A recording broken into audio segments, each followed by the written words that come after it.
So today we're going to talk about an absolutely trailblazing writer, a woman from a century ago who had to navigate a world that was, well, pretty much built by and for men. And to get her voice heard, she had to take on a secret identity. Her real name was Maria Heidi Escobar, but the world knew her as Cecilia Zadi. Let's get into it. It's a huge question, right? One we're still asking in a lot of ways. But for Maria Heidi Escobar, back in late 19th century Mexico, the answer was, well, it was kind of radical. Yeah, you needed talent, you needed courage, for sure. But more than anything else, you needed a disguise. Because see, to break into that exclusive men-only club of literature and politics, Maria Heidi Escobar couldn't just walk in as herself. She had to become someone else entirely. And that someone else was Cecilia Zadi. Now this was the name popping up in all the prestigious literary journals, the name on fiery political pamphlets, a name that people really respected.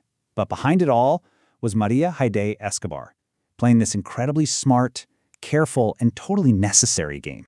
Okay, so just take a quick look at her life here. You can see it spans two of the most intense periods in Mexican history. You've got the super rigid society of the Porfiriato, and then the total chaos of the revolution. She was born into money, married a military guy, and started writing pretty much right away. But her most powerful stuff, that came decades later, forged right in the fire of that conflict.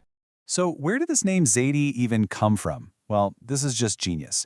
It was this brilliant, subtle jab at the system. Zadi is just Diaz, her husband's last name, spelled backwards. So at the same time, she was hiding behind his family name while also kind of twisting it, creating this whole new identity for herself that was separate from her life at home. And to really get why this disguise was so critical, you have to understand this concept called flexión de género. A scholar named Nora Jimenez came up with it, and it basically describes the super tight box that elite women had to operate in. They could be part of the conversation, but only if they bent the gender rules. They couldn't break them. A pen name was a huge part of that strategy. So what this really meant was that Escobar had to live this double life. To the world, she was a wife and a mother in a very traditional society. But on the page, she was this ambitious intellectual whose voice was just demanding to be heard. And we really can't downplay her role at home. She raised 11 children. Let that sink in for a second. 11. The fact that she managed to build any kind of literary career, let alone the one she did, while running a household that size, it's just mind-blowing. And this is exactly how the male literary world tried to see her.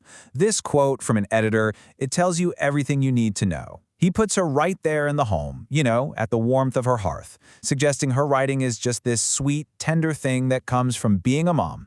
It's such a classic, patronizing move to keep her in a box. But this is what she was actually writing.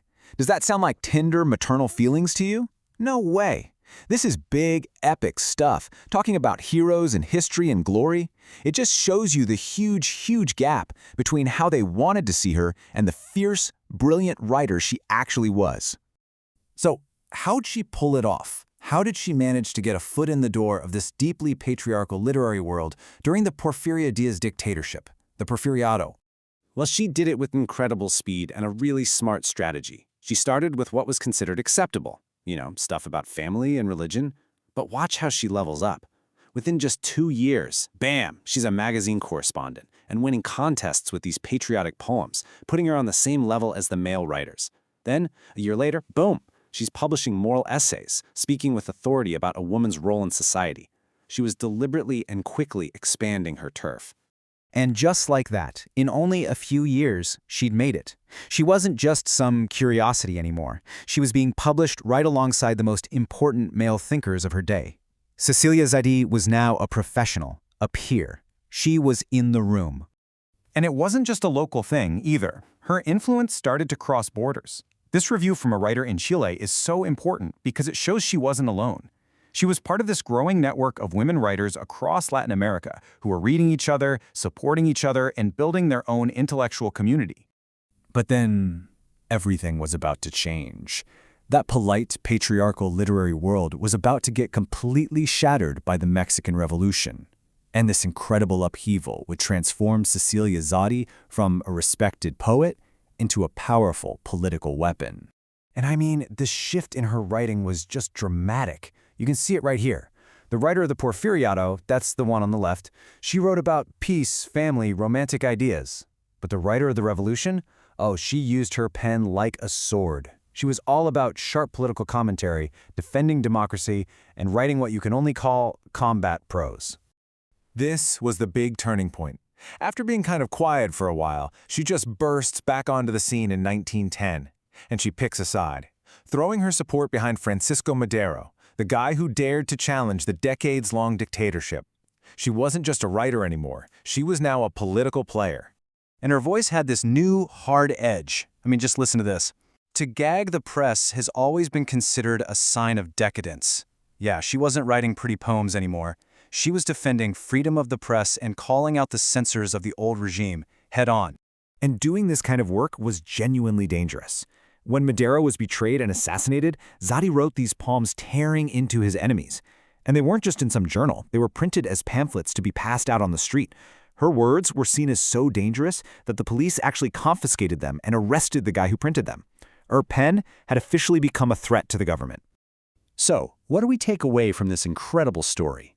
What is the real lasting impact of Maria Hayday Escobar, the woman who had to become Cecilia Zadi? Her legacy is just huge.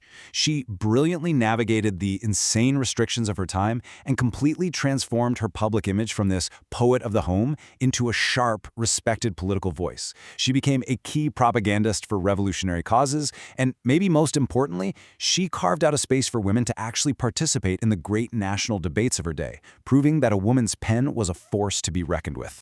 And that kind of leaves us with this one last haunting thought.